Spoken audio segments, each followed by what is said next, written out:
Hello दोस्तों, कैसे हो आप लोग। स्वागत है आपका आपके चैनल प्रतिभा अड्डा में। दोस्तों, आज हम लोग यहाँ पर देखने वाले हैं डीएलएड सेकंड सेमेस्टर का वर्तमान भारतीय समाज और प्रारंभिक शिक्षा का पहला क्लास है। क्योंकि यहाँ पे दोस्तों आपको इतने क्वेश्चंस हैं कि हम हर क्वेश्चंस को एक क्लास में नहीं कवर कर पाएंगे, इसलिए हमने इसका 2 क्लास रखा है। क्योंकि यहाँ पे आपको अगर हम एक ही बार में सबसे अधिक क्वेश्चंस कराएंगे तो कहीं ना कहीं आपके सिर से बाउंस हो जाएगा। इसीलिए हम चाहते हैं कि जितना पढ़िए अच्छा पढ़िए और सटीक पढ़िए। तो आज हम लोग यहाँ पर वर्तमान भारतीय समाज और प्रारंभिक शिक्षा के सभी बहुविकल्पीय प्रश्न को देखने वाले हैं। अगर आप नए हो, अगर आपने अभी तक चैनल को सब्सक्राइब नहीं किया है तो सब्सक्राइब कर लीजिए, ताकि कोई भी क्लास कोई भी अपडेट आपसे मिस ना हो। तो आइए हम लोग चलते हैं आज के पहले प्रश्नों की ओर। और आप लोग प्लीज़ इस क्लास को अपने दोस्तों के व्हाट्सएप पर और फेसबुक पर आप लोग ज़रूर शेयर कर दीजिएगा। देखिए, आपको सबसे ऊपर लिखा हुआ दिख रहा है डीएलएड सेकंड सेमेस्टर वर्तमान भारतीय समाज और प्रारंभिक शिक्षा।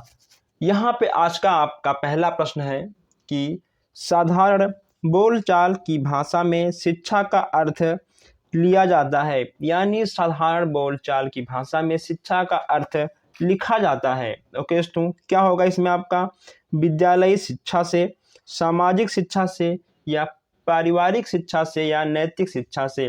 तो यहाँ पे आपसे कहा गया है साधारण बोलचाल की भाषा, ठीक है। यह आपका आएगा पारिवारिक शिक्षा से, यानी आपका सा वाला बिल्कुल सही हो जाएगा। सेकंड यहाँ पे आपका है शिक्षा शब्द का शाब्दिक अर्थ क्या होता है। शिक्षा शब्द के शाब्दिक अर्थ के बारे में यहाँ पर आपसे बात किया जा रहा है। अंतर्निहित शक्तियों का विकास करना, शारीरिक विकास करना, या बहुमुखी शक्तियों का विकास करना, या उपरोक्त में से कोई नहीं। अगर हम बात करें आंसर की, तो इसमें आपका होगा अंतर्निहित शक्तियों का विकास करना, यानी आ वाला आपका बिल्कुल सही हो जाएगा। नेक्स्ट यहाँ पे आपका है कि मनुष्य की सबसे बड़ी आवश्यकता चरित्र है, शिक्षा नहीं। ठीक है दोस्तों, चरित्र है, शिक्षा नहीं, यानी मनुष्य की सबसे बड़ी आवश्यकता क्या है, चरित्र है, शिक्षा नहीं। यह कथन किसका है, यानी इस लाइन को किसने कहा है। इसमें आपका होगा बा, ठीक है। बा वाला आपका बिल्कुल सही हो जाएगा। ऐसे नए क्वेश्चंस आपको देखने को मिल जाएंगे। निम्नलिखित में से शिक्षा का उपदेश नहीं है। शिक्षा के उपदेश के बारे में बात किया जा रहा है। चैत्रिक विकास, शिक्षा का व्यवसायीकरण, नैतिक विकास और सामाजिक अनुशासन, ये आपके चारों हैं। इनमें से आपका क्या होगा। अगर हम बात करें आंसर की, इसमें आपका होगा शिक्षा का व्यवसायीकरण, ठीक है, यानी आपका बा वाला बिल्कुल सही हो जाएगा। नेक्स्ट यहाँ पे आपका है कि किस देश एवं समाज की आधारशिला होती है। किस देश एवं समाज की आधारशिला होती है। सभ्यता की, संस्कृति की, रीति रिवाज की और धर्म की। इसमें आपका हो जाएगा संस्कृति, ठीक है, यानी आपका बा वाला बिल्कुल सही हो जाएगा। अब यहाँ हम देखते हैं 6वां प्रश्न। 6वां आपका है कि शिक्षा एक त्रिध्रुवीय प्रक्रिया है। यह कथन किसका है। त्रिध्रुवीय प्रक्रिया को किसने कहा है, ये यहाँ पे आपको बताना है। तो इसमें दोस्तों आपका क्या होगा, ये चीज़ यहाँ पे आपको देखना होगा। इसमें आपके हो जाएंगे जॉन डीवी महोदय। कौन होंगे, जॉन डीवी आपके बिल्कुल सही हो जाएंगे। नेक्स्ट यहाँ पे आपका है राष्ट्र से संबंधित शिक्षा का प्रमुख कार्य है। भावात्मक एकता, राष्ट्रीय विकास, या फिर राष्ट्रीय एकता, या उपरोक्त सभी। अगर हम राष्ट्र की बात करें, राष्ट्र से संबंधित शिक्षा की बात करें, इसमें आपका भावात्मक एकता, राष्ट्रीय विकास और राष्ट्रीय एकता, यानी आपकी तीनों हो जाएंगे। आपका दा वाला यानी उपरोक्त सभी बिल्कुल सही हो जाएगा। आगे बढ़ते हैं। नेक्स्ट यहाँ पे आपका 8वां है, एक मिनट, हाँ, आपका 8वां है कि नागरिकता संबंधित शिक्षा के उद्देश्य का क्या महत्व है। देश की परिस्थितियों का ज्ञान कराना, आ और बा दोनों, राष्ट्रीय भावना का विकास करना, उपरोक्त सभी। इसमें आपका क्या होगा, नागरिकता की बात की जा रही है, इसमें आपका आ और बा सॉरी दोस्तों, इसमें ठीक है आपका आ और सा, इसमें आपका आ और सा दोनों बिल्कुल सही हो जाएगा, ठीक है। आ और सा इसमें आपका दोनों बिल्कुल सही हो जाएगा। नेक्स्ट यहाँ पे आपका है शिक्षा के उद्देश्यों को प्रभावित करने वाले प्रमुख कारक माना जाता है। यानी शिक्षा के उद्देश्यों को प्रभावित करने वाले प्रमुख कारक आपके कौन कौन से हैं? इसमें आपका क्या होगा? दर्शन, प्राकृतिक दशाएं या फिर राजनीतिक विचारधारा या उपरोक्त सभी। अगर हम बात करें आंसर की तो इसमें आपका होगा उपरोक्त सभी, यानी दर्शन, प्राकृतिक दशाएं और राजनीतिक विचारधारा, ये आपके तीनों बिल्कुल सही हो जाएंगे। जस्ट यहाँ पे आपका है कि उत्तर प्रदेश में अनौपचारिक शिक्षा से संबंधित कौन सा योजना चल रहा है? ठीक है, कौन सी योजना चलाई जा रही है या फिर चल रहा है? इसमें आपसे कहा गया है कि उत्तर प्रदेश में अनौपचारिक शिक्षा, ठीक है, इसमें आपका हो जाएगा पूर्ण साक्षरता योजना। ठीक है, इसमें आपका बा वाला बिल्कुल सही हो जाएगा, बा वाला आपका सही हो जाएगा, इसमें आपका कोई भी डाउट नहीं होगा। आइए आगे बढ़ते हैं। जस्ट यहाँ पे आपका है 11वां प्रश्न, शिक्षा में मानवता की और किसमें दृष्टिपात किया गया है? गांधी जी ने, स्वामी विवेकानंद ने, कॉर्ड ने या फिर अरस्तु ने? प्रश्न को हम एक बार फिर से देख लें। शिक्षा में मानवता की और, ठीक है, मानवता की ओर किसने दृष्टिपात किया है? इसमें आपका क्या होगा? इसमें आपकी हो जाएंगे गांधी जी। ठीक है, महात्मा गांधी जी ने किया है। और प्राचीन काल में शिक्षा का अभिप्राय लिया जाता था आत्मज्ञान से, आत्म प्रकाश से, आ और बा दोनों से, उपरोक्त में से कोई नहीं। इसमें आपका क्या होगा? इसमें दोस्तों आपका क्या होगा? इसमें आपका हो जाएगा सा वाला, यानी आ और बा दोनों। ठीक है, आ और बा दोनों आपका इसमें बिल्कुल सही हो जाएगा। जस्ट यहाँ पे आपका है प्राचीन काल की शिक्षा का स्तर था। प्राचीन काल के शिक्षा के स्तर के बारे में पूछा गया है। ठीक है, तो जो प्राचीन काल की शिक्षा है इसमें आपके तीनों आ जाएंगे, यानी आपका उपरोक्त सभी बिल्कुल सही हो जाएगा। अब यहाँ देखते हैं 14वां प्रश्न, शिक्षा स्वस्थ शरीर में स्वस्थ मस्तिष्क का निर्माण करती है। किसने, यह कथन किसका है? विवेकानंद जी का, स्वामी दयानंद जी का, अरस्तु का या फिर राजा राम मोहन राय का? अगर हम बात करें आंसर की, सबसे आसान प्रश्न है, यह था पंक्ति आपके अरस्तु महोदय का। ठीक है, अरस्तु जी ने कहा था कि स्वस्थ शरीर में स्वस्थ मस्तिष्क का विकास होता है। आध्यात्मिकता की विकास की दृष्टि से शिक्षा को परिभाषित किया है। किसने दोस्तों? तो ये किसने परिभाषित किया है? इसमें आपके कौन से होंगे दोस्तों? एक मिनट, इसका शायद जो आंसर है वो गलत है। ठीक है, इसके आप, हाँ सही, ठीक है, इसमें आपके हो जाएंगे अरस्तु महोदय। ठीक है, आध्यात्मिकता की विकास की दृष्टि से शिक्षा को परिभाषित किसने किया है? आपके हो जाएंगे अरस्तु महोदय। ठीक है, अरस्तु जी ने आध्यात्मिकता की विकास की दृष्टि से शिक्षा को परिभाषित किया है। अरस्तु जी आपके बिल्कुल सही हो जाएंगे। जस्ट यहाँ पे आपका 16वां प्रश्न है, शिक्षा का प्रमुख उद्देश्य है। शिक्षा का प्रमुख उद्देश्य क्या है ये यहाँ पे आपको बताना है। शारीरिक विकास, मानसिक विकास या सर्वांगीण विकास या संवेदी विकास? ठीक है दोस्तों, क्या होगा इसमें आपका? ठीक है, संवेदी विकास। इसमें आपका हो जाएगा सर्वांगीण विकास। इसमें आपके शारीरिक, मानसिक, संवेग, ये आपकी तीनों चीजें सर्वांगीण में आ जाएंगे, यानी आपका सा वाला बिल्कुल सही हो जाएगा। 17वां यहाँ पे आपका है कि शिशु को जन्मजात शक्तियों के विकास के रूप में माना जाता है। शिशु को दोस्तों यहाँ पे, ठीक है, ये गलत है, यहाँ पे आप करेगा शिक्षा। ठीक है, यहाँ पे आप शिक्षा लिख लीजिएगा। ठीक है, यहाँ पे आप शिक्षा लिख लीजिएगा। शिक्षा को जन्मजात शक्तियों की विकास के रूप में माना जाता है। किसने कहा है? विवेकानंद, स्वामी दयानंद, अरस्तु या इनमें से कोई नहीं? तो अगर हम बात करें यहाँ पर आंसर की दोस्तों, इसमें ठीक है आपके हो जाएंगे दोस्तों, एक मिनट, इसमें आपके हो जाएंगे इनमें से कोई नहीं। ठीक है, इसमें आपका होगा इनमें से कोई नहीं। ना विवेकानंद जी ने कहा है, ना अरस्तु ने कहा है और ना स्वामी दयानंद जी ने कहा है, इनमें से कोई नहीं होगा। अगर हम बात करें किसने कहा है, तो आपके हो जाएंगे सुकरात महोदय और फ्राइबल। ठीक है, सुकरात और फ्राइबल जी ने कहा था कि शिक्षा को जन्मजात शक्तियों के विकास के रूप में माना जाता है। 18वां यहाँ पे आपका है जॉन डीवी के अनुसार वातावरण से पूर्व अनुकूलन का अर्थ है। जॉन डीवी की बात यहाँ पे की जा रही है कि जॉन डीवी के अनुसार वातावरण से पूर्व अनुकूलन का अर्थ है, इसके बारे में आपको बताना होगा। तो इसमें आपका हो जाएगा मृत्यु। ठीक है, इसमें आपका सवाला बिल्कुल सही हो जाएगा। 19वां यहाँ पे आपका है कि औपचारिक शिक्षा की प्रमुख विशेषता होती है। औपचारिक शिक्षा की प्रमुख विशेषता क्या है, ये चीज़ें यहाँ पे आपको बतानी होगी। इसमें आपका दोस्तों क्या होगा, नियमितता, उद्देश्य निर्धारण और शिक्षा संस्थाएं, यानी आपका उपरोक्त सभी बिल्कुल सही हो जाएगा। ठीक है, 19वें का आपका दा वाला सही हो जाएगा। आगे बढ़ते हैं। नेक्स्ट यहाँ पे आपका है कि निश्चित समय पाठ्यक्रम शिक्षा एवं विद्यालय की आवश्यकता किस शिक्षा में नहीं होती है, औपचारिक, अनौपचारिक, व दोनों या उपरोक्त में से सभी।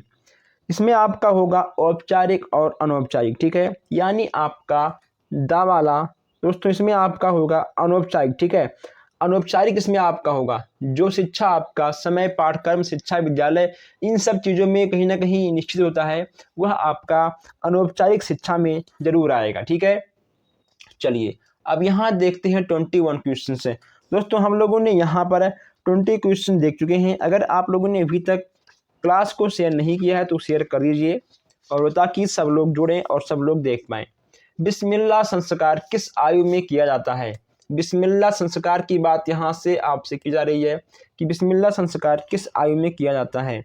इसमें आपका हो जाएगा 4 वर्ष 4 माह और 4 दिन। ठीक है, 4 वर्ष 4 माह और 4 दिन आपका हो जाएगा, यह आपका बिस्मिल्लाह संस्कार के अंतर्गत आ जाएगा।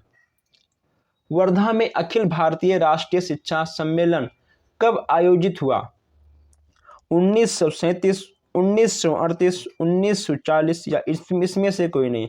अगर हम बात करें आयोजन की, इसमें आपका होगा 1937। ठीक है, यानी आपका आ वाला बिल्कुल सही हो जाएगा। चलिए आगे बढ़ते हैं। नेक्स्ट यहाँ पे आपका है कि माध्यमिक शिक्षा आयोग की नियुक्ति किसकी अध्यक्षता में हुई? इसमें आपका क्या होगा, इसमें आपके हो जाएंगे डॉक्टर लक्ष्मण स्वामी मुदालियल। ठीक है, यानी आपके आ वाला क्वेश्चंस आपका बिल्कुल सही हो जाएगा। ठीक है, 23 का आंसर होगा आपका आ। माध्यमिक शिक्षा पुनर्गठन समिति किसे कहा जाता है?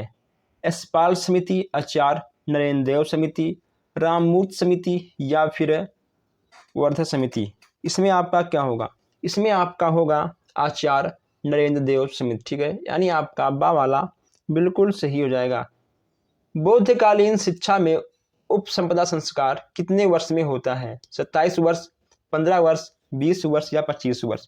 इसमें आपका क्या होगा, अगर हम संस्कार की बात करें तो इसमें आपका हो जाएगा 20 वर्ष। ठीक है, 20 वर्ष आपका बिल्कुल सही हो जाएगा, 20 वर्ष आपका बिल्कुल सही हो जाएगा। ठीक है, चलिए दोस्तों नेक्स्ट यहाँ पे आपका है 26 यहाँ पे आपका है कि वैदिक साहित्य में प्रयुक्त शिक्षा का आशय है विधा, ज्ञान, बोध एवं विनय और उपरोक्त सभी। वैदिक साहित्य में प्रयुक्त शिक्षा का आशय की बात यहाँ पे की जा रही है। ठीक है, इसमें आपका हो जाएगा उपरोक्त सभी, यानी विधा, ज्ञान, बोध एवं विनय। ठीक है, यानी आपका इसमें उपरोक्त सभी बिल्कुल सही होगा, दा वाला इसमें आपका सही हो जाएगा। 27 आपका है बौद्धकालीन शिक्षा का प्रमुख उद्देश्य था। बौद्धकालीन शिक्षा की बात यहाँ पे की जा रही है ज्ञान अर्जित करना, मूल्य विकसित करना, निर्वाण की प्राप्ति, बालिकाओं का शैक्षिक विकास करना। इसमें आपका होगा निर्वाण की प्राप्ति। ठीक है, यानी आपका इसमें सा वाला बिल्कुल सही हो जाएगा। ठीक है दोस्तों, सा वाला इसमें आपका बिल्कुल सही हो जाएगा। अब हम यहाँ देखते हैं 28 क्वेश्चन से।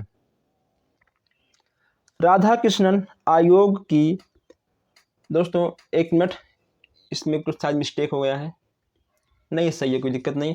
राधा कृष्णन आयोग की संस्तुतियाँ संबंधित हैं, इसमें आपका क्या होगा, उच्च शिक्षा, माध्यमिक शिक्षा, प्राथमिक शिक्षा या तकनीक शिक्षा? इसमें आपका क्या होगा, इसमें आपका होगा उच्च शिक्षा। ठीक है, उच्च शिक्षा आपका बिल्कुल सही हो जाएगा। बोर्ड का घोषणा पत्र कब प्रकाशित हुआ? यह क्वेश्चंस आपके एग्जाम में बार बार आएगा। यह दोस्तों बहुत ही मोस्ट इंपॉर्टेंट क्वेश्चंस है। 1854 में, 1856 में, 1855 में या 1864 में बोर्ड का घोषणा पत्र कब प्रकाशित किया गया था? इसमें आपका हो जाएगा 1854। ठीक है, 1854 आपका बिल्कुल सही हो जाएगा। जस्ट यहाँ पे आपका है, निस्पंदन सिद्धांत किसने दिया था? हंटर ने, मैकाले ने, वुड ने या फ्रांसिस ने? किसने दिया था? इसमें आपका हो जाएगा मैकाले। ठीक है दोस्तों, निस्पंदन सिद्धांत को मैकाले ने दिया था। चलिए आगे बढ़ते हैं यहाँ पर हम। अब यहाँ पे 31 है कि मैकाले ने अपना प्रतिवेदन कब प्रस्तुत किया था? मैकाले ने अपना प्रतिवेदन कब प्रस्तुत किया था? 1854, 1856, 1855 या 1835 है। अगर हम बात करें मैकाले के प्रतिवेदन के बारे में, इसमें आपका हो जाएगा 1835। क्या होगा आपका? 1835 आपका बिल्कुल सही हो जाएगा। नेक्स्ट यहाँ पे आपका है कि वैदिक शिक्षा का प्रमुख संस्कार था। वैदिक शिक्षा के प्रमुख संस्कार के बारे में कहा गया है। उपनयन संस्कार, उपसंपदा संस्कार, प्रवज्जा संस्कार या बिस्मिल्लाह संस्कार? इसमें अगर हम की बात करें तो इसमें आपका उपनयन संस्कार बिल्कुल सही हो जाएगा। थोड़ा आइए मदरसों के बारे में बात कर लेते हैं। मदरसे में शिक्षा का माध्यम क्या होता है, यानी मदरसे में कौन सी शिक्षा दी जाती है? अरबी, उर्दू, फारसी या संस्कृत? दोस्तों सबसे पहले संस्कृत तो आपका होगा नहीं। ठीक है, उर्दू, फारसी और अरबी के इन तीनों में से कोई एक होगा। तो मदरसों में कहीं ना कहीं आपका फारसी शिक्षा दी जाती है। ठीक है, फारसी आपका बिल्कुल सही हो जाएगा। वैदिक कालीन शिक्षा किससे संबंधित है? रामायण, वेद से, कुरान से या फिर बाइबल से? वैदिक कालीन शिक्षा की बात की जा रही है, तो वैदिक कालीन जब शिक्षा की बात होगी इसमें आपका होगा वेद से। ठीक है, वेद आपके बिल्कुल सही हो जाएंगे। चलिए 35 यहाँ पे आपका है कि आदर्शवाद को प्रयोग करने वाले शिक्षा शास्त्री हैं। आदर्शवाद के प्रयोग करने वाले शिक्षा शास्त्री आपके कौन हैं? ये आपसे पूछा गया है। हीगल, कॉल्ट या फिर फ्रावेल या उपरोक्त सभी? इसमें आपका उपरोक्त सभी बिल्कुल सही हो जाएगा। ठीक है दोस्तों, दा वाला आपका बिल्कुल सही हो जाएगा। अब यहाँ देखते हैं 36 क्वेश्चन से। 36 क्वेश्चन यहाँ पे है। प्लेटो, दोस्तों एक मिनट, प्लेटो समर्थी आदर्शवादी हैं। इसमें आपका क्या होगा? आत्मनिष्ठा आदर्शवाद, नैतिक आदर्शवाद, निरपेक्ष आदर्शवाद या फिर आपका क्या होगा? इसमें आपका होगा नैतिक आदर्शवाद। ठीक है, यानी आपका बा वाला बिल्कुल सही हो जाएगा। प्राकृतिकवाद के उल्लेखनीय शिक्षा शास्त्री हैं। प्राकृतिकवाद के उल्लेखनीय शिक्षा शास्त्री आपकी कौन हैं? हीगल हैं, कॉल्ट हैं, फ्रावेल हैं या रूसो हैं? प्राकृतिकवाद की बात की जा रही है, तो प्राकृतिकवाद जहाँ रहेगा वहाँ आपके रूसो महोदय बिल्कुल सही हो जाएंगे, यानी आपका 37 का दावाला बिल्कुल सही हो जाएगा। आइए आगे बढ़ते हैं। 38 क्वेश्चन यहाँ पे आपका है कि प्राकृतिकवाद के प्रमुख शिक्षण विधि हैं। प्राकृतिकवाद के प्रमुख शिक्षण विधि आपके कौन कौन से हैं? करके सीखना, खेल द्वारा सीखना, स्वानुभव द्वारा सीखना या उपरोक्त सभी? इसमें आपका क्या होगा? ये एक चीज़ यहाँ पे आपसे पूछी गई है। अगर दोस्तों हम बात करें आंसर की, इसमें आपका होगा उपरोक्त सभी। ठीक है, यानी आपका जो प्राकृतिकवाद शिक्षण विधि है उसमें आपका खेल करके सीखना, खेल के द्वारा सीखना और स्वानुभव, ये आपके तीनों आ जाएंगे। प्रयोजनवादी दार्शनिक हैं। John dewy, John Locke, sealer या उपरोक्त सभी? प्रयोजनवादी की बात यहाँ पे की जा रही है, इसमें आप क्यों जाएंगे उपरोक्त सभी। ठीक है, यानी आपके ये तीनों बिल्कुल सही हो जाएंगे। आइए हम लोग आगे बढ़ते हैं। नेक्स्ट यहाँ पे आपका है कि आदर्शवादी के अनुसार शिक्षा का प्रमुख उद्देश्य है। आदर्शवादी के अनुसार, ठीक है दोस्तों, आदर्शवादी के अनुसार शिक्षा का, एक मिनट, शिक्षा का प्रमुख उद्देश्य आपका क्या है? इसमें आपका होगा पवित्र जीवन की प्राप्ति या आत्मानुभूति या आध्यात्मिक विकास। क्या होगा?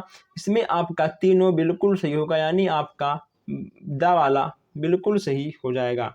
अब आइए यहाँ देखते हैं 41 क्वेश्चन। ठीक है, आत्मनिष्ठ आदर्शवाद के प्रवर्तक थे। आत्मनिष्ठ आदर्शवाद के प्रवर्तक के बारे में बात किया जा रहा है। इसमें आपका क्या होगा? इसमें आपके हो जाएंगे आ वाला। ठीक है, इसमें आपका आ वाला बिल्कुल सही हो जाएगा। दोस्तों मैं आपको बता दूं कि हम यहाँ पर थोड़ा तेज चल रहे हैं ताकि आपके प्रश्न ना छूटें और आप लोग कम टाइम में अधिक से अधिक जानकारी ले पाएँ। प्राकृतिकवाद में मनोविज्ञान को स्थान दिया है। प्राकृतिकवाद में मनोविज्ञान को स्थान दिया है। इसमें आपका क्या होगा दोस्तों? जॉन डीवी ने, किसने दिया है? इसमें आपके हो जाएंगे जॉन लॉक ने। जॉन लॉक आपके हो जाएंगे, आपके हीगल, फ्रावेल, रूसो ये आपके नहीं होंगे। जॉन लॉक ने प्राकृतिकवाद को मनोविज्ञान का स्थान दिया है। अब यहाँ देखते हैं 43 क्वेश्चन। आदर्श की अनुभूति विचारधारा के रूप में माना जाता है। आदर्श की अनुभूति विचारधारा के रूप में माना जाता है। इसका आपका क्या होगा? शिक्षण। इसमें आपका क्या होगा? आदर्शवाद को, प्राकृतिकवाद को, प्रयोजनवाद को या इनमें से कोई नहीं। इसमें आपका होगा प्रयोजनवाद। ठीक है, यानी आपका इसमें सा वाला बिल्कुल सही हो जाएगा। नेक्स्ट यहाँ पे आपका है 44 यहाँ पे आपका है शिक्षा में प्रयोजनवाद के जन्मदाता हैं John Dewey, John Locke, sealer या फिर विलियम जेम्स। शिक्षा में प्रयोजनवाद के जन्मदाता की बात यहाँ पे की जा रही है।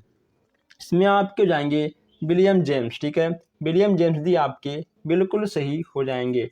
नेक्स्ट यहाँ पे आपका है 45 आदर्शवाद का श्रेष्ठ योगदान किस क्षेत्र में है? आदर्शवाद का श्रेष्ठ योगदान किस क्षेत्र में है? शिक्षण विधि में है या बालक में है या पाठ्यक्रम में है या फिर उद्देश्य में है? इन चारों में से आपका क्या होगा? इन चारों में आपका हो जाएगा उद्देश्य में। ठीक है दोस्तों, उद्देश्य में आपका बिल्कुल सही हो जाएगा। दा वाला आपका हो जाएगा, इसमें आपका कोई भी डाउट नहीं होगा। अब यहाँ देखते हैं 46 क्वेश्चन। आइए 46 क्वेश्चन देखते हैं। स्वामी विवेकानंद जी का जन्म कब हुआ था? स्वामी विवेकानंद जी का जन्म आपका कब हुआ था? यहाँ से भी प्रश्न आपके एग्जाम में बन जाते हैं। 1863, 1864, 1865 या 66। इसमें आपका होगा 1863 में। ठीक है, यानी आपका आ वाला बिल्कुल सही हो जाएगा। जस्ट यहाँ पे आपका है 47 डॉक्टर सर्वपल्ली राधाकृष्णन का जन्म कब हुआ था? 1883, 1888, 1881 या 1885। इसमें आपका होगा 1888। ठीक है, यानी आपका बा वाला बिल्कुल सही हो जाएगा। आइए चलिए आगे बढ़ते हैं। रविन्द्रनाथ टैगोर द्वारा किस शिक्षण विधि पर बल दिया गया है? वाद विवाद पर, प्रश्नोत्तर पर, आ और बा दोनों पर या इनमें से कोई नहीं। रविन्द्रनाथ टैगोर की बात यहाँ की जा रही है। इसमें आपका आ और बा दोनों बिल्कुल सही हो जाएंगे। पांडुचेरी में किस महान शिक्षा शास्त्री ने आश्रम की स्थापना की? पांडुचेरी की बात की जा रही है कि पांडुचेरी में किस महान शिक्षा शास्त्री ने आश्रम की स्थापना की? महात्मा गांधी ने, स्वामी विवेकानंद जी ने, विनोबा भावे ने या फिर अरविंद घोष ने? इसमें आपका क्या होगा? इसमें आपके हो जाएंगे श्री अरविंद घोष। ठीक है, यानी आपके दा वाला बिल्कुल सही हो जाएगा। यहाँ पे आपका 50वां क्वेश्चन दोस्तों है, प्राथमिक शाला में भाषा शिक्षा नामक पुस्तक किसने लिखा है? प्राथमिक शाला की बात यहाँ पे की जा रही है कि प्राथमिक शाला में भाषा शिक्षा नामक पुस्तक किसने लिखा है? महात्मा गांधी ने, स्वामी विवेकानंद जी ने या विनोबा भावे ने या गिजू भाई बधेका ने? इन चारों में से आपका क्या होगा? अगर दोस्तों हम इन चारों की बात करें तो इसमें कहीं ना कहीं आपका सबसे अलग क्वेश्चन देखने को मिलेगा। ठीक है दोस्तों, ऐसे क्वेश्चंस आपको अलग देखने को मिल जाते हैं। इसमें आपका होगा गिरजू भाई बधेका ने, यानी इसमें आपका दा वाला बिल्कुल सही हो चुका है। दोस्तों हम लोगों ने यहाँ पर 50 क्वेश्चंस कर लिए हैं, ठीक है? लेकिन अभी तक आप लोगों ने इस क्लास को अपने दोस्तों तक शेयर नहीं किया है और कुछ हमारे भाई-बहन ऐसे हैं जो आते हैं, देखते हैं और जाते हैं, चैनल को सब्सक्राइब भी नहीं करते हैं। तो आप लोग चैनल को सब्सक्राइब करिए ताकि हर अपडेट और हर क्लास आप तक सबसे पहले पहुँचे। तो दोस्तों बस आज के लिए इतना ही। हम मिलते हैं फिर नेक्स्ट क्लास में और नेक्स्ट क्वेश्चंस के साथ। धन्यवाद।